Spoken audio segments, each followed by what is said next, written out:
Andy Peterson is the president of the Greater North Dakota Chamber and joins us in studio. How are you, Andy? Scott, great to be here. I'm great. You? Fantastic. I wanted to spend a little time looking back because the Chamber's had a very interesting 2012. Yes. And also look ahead to 2013 and a legislative session, which in North Dakota is an every other year deal, so a big deal. It's a big deal. Right. So, first of all, good to see you again. Hey, great to see you. Couple of years for you at the North Dakota Chamber. How's things going? Yeah, 2 years, October 18th. It's hard to believe it's gone by that fast. So it's good. I love the job. I love going to work every day. So life is good. Duluth loss is North Dakota's gain. Well, it's good to be in North Dakota. You know, it agrees with me. I like the political climate. I like the business climate. All those things. People are wonderful. So it's home now. What is the Greater North Dakota Chamber? Well, you know, we've been around since 1924. So we are a organization that is an advocacy organization for business. That simple. We are a lobby organization. We get out there, we mix it up, and we speak up for business. Some people might say, oh, you know, I mean, like the Chamber of Commerce I see in downtown Moorhead, or, you know, how is the North Dakota Chamber different than the local chamber? That's a great question, Scott. There's really three levels of chambers. There are local chambers, so you've got one here in Fargo, you've got one in Grand Forks, you've got one in Minot, all great chambers, by the way. And they deal with issues on a local level, you know, city commissions, county commissions, these kinds of things. They add a lot to the quality of life. State chambers are different. We are all about the legislature. You know, we're not a networking organization per se. We're not one that's about the local quality of life, although we support local quality of life. We're about lobbying at the legislature to make sure that policies that are passed and laws that are passed are favorable to businesses so they can operate and at the end of the day make a profit and create jobs.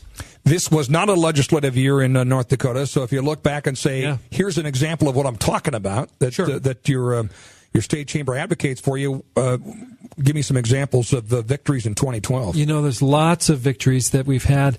You know, you'll see, everyone in North Dakota will see a reduction in taxes when they file their 2012 returns in January, starting in January.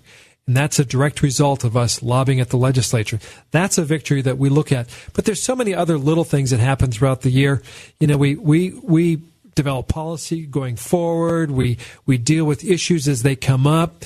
Companies that struggle because of whether it's regulations or whether they run into a roadblock, we're there for them at those times.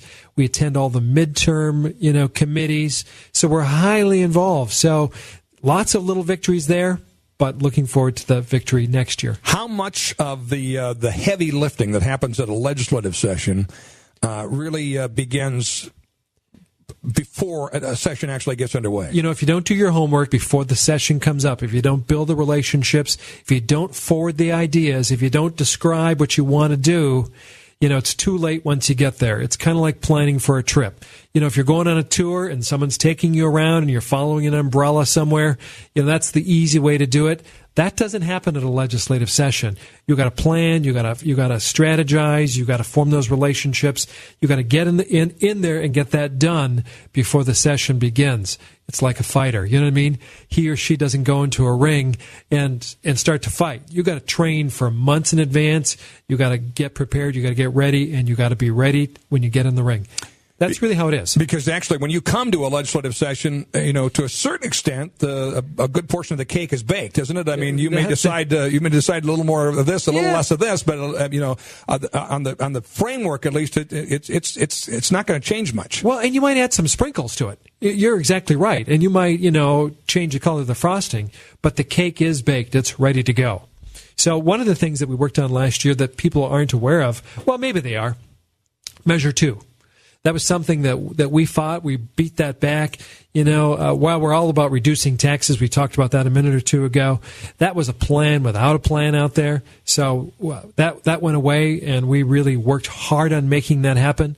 And we've been planning now for the next session and what we're going to do with tax relief. So let's talk a little bit about Measure 2. Look back first before we look ahead to 2013. Again, the premise I think was spot on with the vast majority of what North Dakotans believe is that smaller government, and my property taxes are too high. Yeah. Right. I mean, it's hard to argue that, and the structure of all that. But that was threading a needle. I mean, that was because you had to go out there and say, look, we agree in premise, property taxes are too high. Right. This is the wrong way to fix them. Right. And that's a tough argument. So, the chamber deserves some credit for threading that needle and making that case because, it was a tough one. It is. It is a tough one. Yeah. I mean, who wants to advocate against higher property taxes, right? I'd love to see my taxes go down. Absolutely every day. I said that wrong. Who wants to advocate against, lowering property taxes, right? Yeah. So, you were in favor of something you had to argue against, but it was about the approach. It was about how you do it, right? It was. Anytime you bring something into the Constitution and you lock it in there and there's no flexibility, no local control, all those things we talked about in the debate, that's the wrong way to do it. You really need to have some legislative oversight on this, have some flexibility, and make sure that you're going in the right direction. That was really like jumping off a cliff and saying, hey, can we fly, and learning on the way. You weren't going to do it that way. So got it out of the way. Now we can do it the right way. Yeah. And was your sense through that debate that folks in general want a fix, that do believe property taxes are too high? Again, didn't agree with that particular plan, but would you put this as a top priority? Absolutely. I think you'll see a lot of legislators coming to the session with a plan that they're bringing. Wherever we went, Williston, Wahpeton, Bowman, Grand Forks, Grafton, all these towns we were in and did debates and held public events in, without a doubt, they all said, listen, lower our property taxes. My next door neighbor, I live in a condominium, Scott, you know that, and we're the youngest folks there, and they've said, if you don't fix it this time, we'll vote for it next time. So that's the message that has come across from citizens loud and clear. Tax relief is going to be one of our number one priorities. That's what you call savvy citizens. That is correct. They're able to say, look, I agree with that in sentiment, but that's the wrong plan. But you know what? I'll go with you this time, but not next time, so go fix it. And kudos to the citizens of North Dakota. I mean, they followed this thing. It was detailed. It was complicated. They read about it. They made the right decision, but now they want action. Andy has an enviable job. I mean, you think about the amount of attention and focus on the business climate of North Dakota. Really, you could argue it's the best in the country. We're going to talk about how his peers in other organizations like them across the country view them, and also look a little bit about 2013. We'll talk about that agenda after we take a break. Andy Peterson is our guest. Andy is the president of the Greater North Dakota Chamber. So, Andy, let's look ahead a little bit here to 2013. Legislative session coming up, obviously, and if you had to sketch out the priority list for the Greater North Dakota Chamber and its members, give us a little snapshot, a little vision. A couple of things. Taxes. Going to be really high on our agenda. We heard through Measure 2 property taxes are too high. We get that. We understand that. And so we're going to fight for property tax relief. Tax relief as a whole is going to be big for North Dakota. We've got a healthy surplus. We can do some things for our citizens. That's important. Infrastructure. We hear about infrastructure all over the state. Of course, in the West, that's nothing new to anybody listening to this channel. But also on the eastern side of the state, infrastructure is important. So that's important. Higher education is important. We have a new chancellor in town. North Dakota's had some controversy with his higher education system. Understatement. Understatement, yes. Yeah, no kidding. But that's important because, without good employees, without a good workforce, without a trained workforce, our companies don't move forward. That's the heart of our companies, and so higher education is important to us. We'll be monitoring those. Of course, we'll be vigilant when it comes to regulation in North Dakota. That's part of making a great business climate, so regulation and being vigilant about, an overreaching government is important to us. We'll be there every single day watching those kinds of things. So those are some of the things that we'll be watching out for in 2013. Let me take the first one you mentioned, taxes. Yes, sir. So this goes back to, again, Measure 2 and the message from the people, and then how to craft the right approach. How will, in your view, tax relief for the citizens of North Dakota, for the businesses of North Dakota, be different in the future than what it has been in the past, given the fact that, there's a lot of money that's poured into the state coffers, which provides options. So we can do some things, 2013 going forward that maybe we couldn't have, some would argue we should have, but we didn't do previously. On the tax relief front, on the property tax thing, we've got to continue to use the buy-down mechanisms that are in place today. And then we've got to look forward and how we make some of this permanent. At the same time, making sure that the principles of local control and flexibility are there for the locals, but making sure that it's transparent for everyone to see. You know, my wife, God bless her, she tries to follow this business, but, you know, she's like everyone else, following her career. She's in the medical field. You know, the other day she said to me, what's a mill levy? I mean, the average person doesn't know about these things. It's got to be straightforward. It's got to be simple. It's got to be, it's got to have a great degree of clarity to it. How would you answer that? I would answer it a hand in your pocket at every level of government almost. But, you know, it's the cities obviously play a big role there, and it is a part of the mechanism of the property taxes where, okay, we're going to give you some dollars here, cities. Yeah. Now you reduce.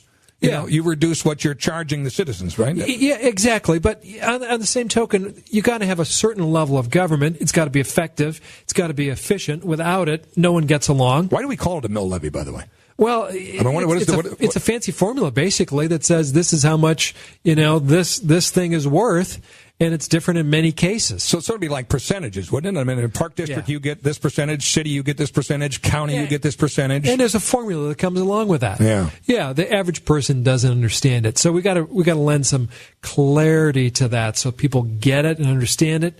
You know, if you think about technology, and you and I were talking earlier off the air about technology, and good technology is not that it's complicated. It can be complicated. You don't see it, but the interface is simple, so the average person can use it. Think about your car. You know, Scott, you get in your car, it's loaded with computers, but you and I don't see that. We press on the gas, we turn the radio up, we just expect it to work. And a good car with good technology has got a good interface. It's simple to use and simple to understand. I don't need to know how to tune it up. I mean, ask me about the motor in my car. I'd ask you what color it is. I don't know. I mean, I don't open the hood. You know what I mean? In 2013, would it be enough just to get continuation of property tax relief? I think it's important to do that. I think we've got to look at a permanent model going forward. But that's going to take everyone at the table. But beyond property tax relief, I think you've got to have income tax relief. You've got to have corporate income tax relief. Those things are important to a good business climate. Again, a good business climate leads to profits. Profits leads to hiring. Which is really what the Greater North Dakota Chamber is all about, right? Absolutely. The economic climate for doing business in North Dakota. Absolutely. And people lose track of that oftentimes. We lose track of that on the national level. We talk about jobs. Really? Let's create a business climate where companies can thrive, and then they'll hire.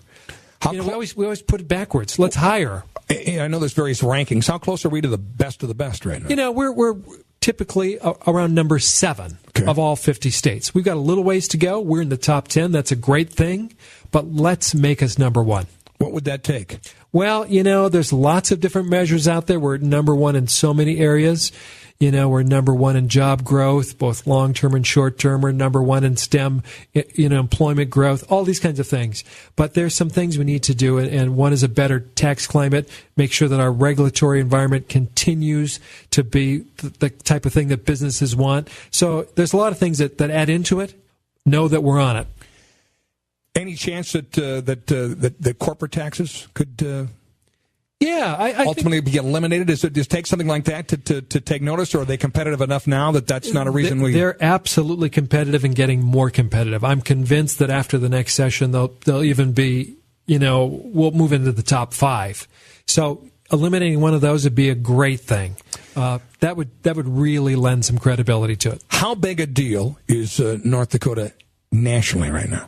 North Dakota's big nationally. Wherever I go, and either join a meeting or speak or be invited to speak somewhere, people want to know about North Dakota. My cell phone number is so far out there. The other day, I got a call from some guy in Orange County saying, "Hey, can I get a job in the Bakken?"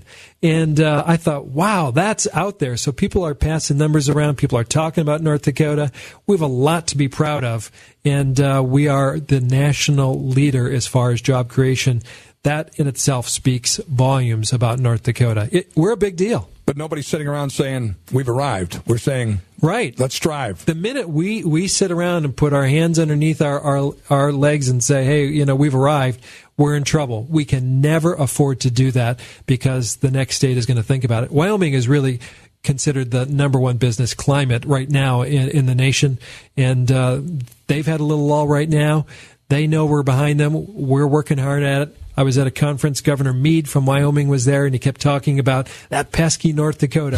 He knows we're coming right behind him. You can hear the footsteps. Well, I mean, there's a lot of efforts underway, and I think that's why elections are important, because people get that. Minnesota, their legislature says we got to stop. Look at our neighbor North Dakota. We got to get more competitive. I mean, we got to get a better business climate. Absolutely. So we're getting a lot of that out there. Andy, thanks. Appreciate the update. Anytime.